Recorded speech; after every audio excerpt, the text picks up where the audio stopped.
Torii, first and foremost, more than anything else, thank you for being with us this morning. And how are you? I'm all right, Trey. How you guys doing, man? We're all trying to heal around here in America, and it's tough.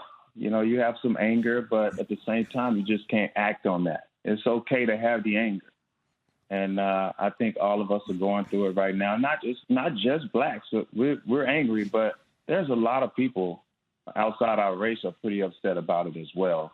When you have something on film like that,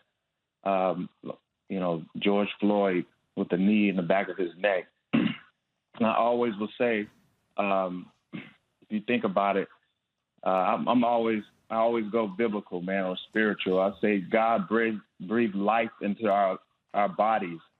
So when you take a breath away, you're taking God out of it.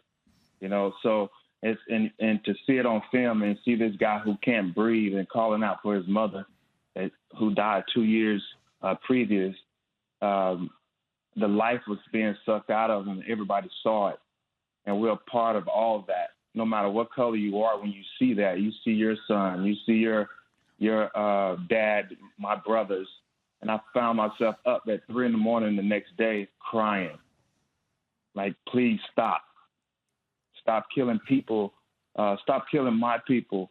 We're all one, but I hear all lives matter. And when you see that, yes, in humanity, it means all lives matter. But if you look, I saw something on Instagram that was crazy. I don't really just get on there a lot. But they said, look at all the houses in their neighborhood. All those houses matter. But when one is burning with family members in it, you got to focus on it and go and save and put the fires out. And that's what's going on in our race. We have a lot going on, systemic behavior, systemic profiling, racial profiling. We got a lot of school system issues. Why the school system's not great? The property taxes are going to the school system. Our property taxes are lower. Their property taxes are higher. So there's just a lot of things that are against us, and we don't see the strive. We've fought in wars. We've put blood in the ground for 400 years. But we get treated like the trash of all races. That's what we feel. That's what we see. That's why God gave you 2 ears and he gives you 2 eyes so you can see and you can listen. Stop talking so much. And that's what it's all about. That's it. It's well said and certainly powerful, as we're talking to Torii Hunter here with us on Golic and Wingo. And so, Torii, I guess specifically in that area where, as this has all started, what are some of the conversations that you've had as all this has gone on, as we've seen everything proceed, and what's the general mood been like in the wake of all of this? I'm telling you this, there's been some anger in me. Here I am, this guy who's a philanthropist, man, and I don't care who you are. I treat everybody with love and respect. I smile, I have fun.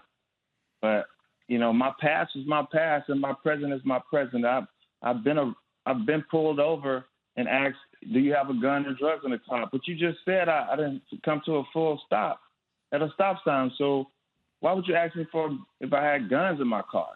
That's all the time almost. I might have had one guy that say, well, you was going 10 miles an hour over and I'm just going to give you a citation and, hey, good luck today or whatever. He didn't know who I was. And I'm like, wow, that's first time. And I've been pulled over, at a gas station with a lot of cops with guns drawn when I was 19 years old. And they said I fit the description. I was like, still in the car. It's just those things, those memories come back. I, as a professional athlete in Anaheim, out there in Newport Coast, I get guns drawn on me in my own home because they don't believe I live there. And you can't say much about it. I'm playing pro ball. I didn't want people to say, oh, he's a complainer. He's a militant black guy. He's this and that and that. I didn't want that because that backlash is powerful. And nobody heard me. Nobody heard that cry because I couldn't. I had people around me telling me, don't say this, don't say that, but I've been called the N-word in Boston 100 times, and I said something about it. You know, and, oh, he's just a militant, he's lying, this didn't happen. No, it happens all the time from little kids, and grown-ups right next to him didn't say anything. You know, but you know what? Don't say anything. So I had a no-trade clause in everything I had not to go to Boston. Not because of all the people, not because of the teammates, not because of the front office, because if you're doing that and allowing it amongst the people, I don't want to be there. And that's why I had a no-trade clause to Boston. In every contract I've ever had. So, and I always wanted to play for them. And it sucks. So all these things, man, it's just an outcry. You guys are listening. I love it. You talk about just change. Change is going to take you to be, I heard Michael Todd say, comfortably uncomfortable. That's what you have to be.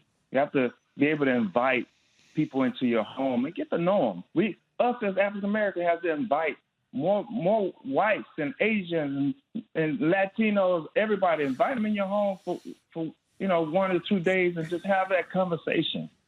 Get to know me. If I don't know anything about a snake's behavior, but I've heard, and when I see it, I automatically, I want to kill it because I don't know it. It doesn't know me. I don't know it.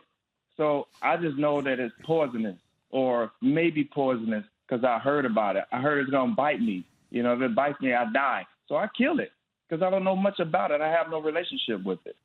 So not saying we're physically killing everybody, but you can mentally kill somebody. You can spiritually kill somebody. You can emotionally kill somebody. And I think we're dying emotionally. We're dying financially. We're dying spiritually because it's just people won't listen.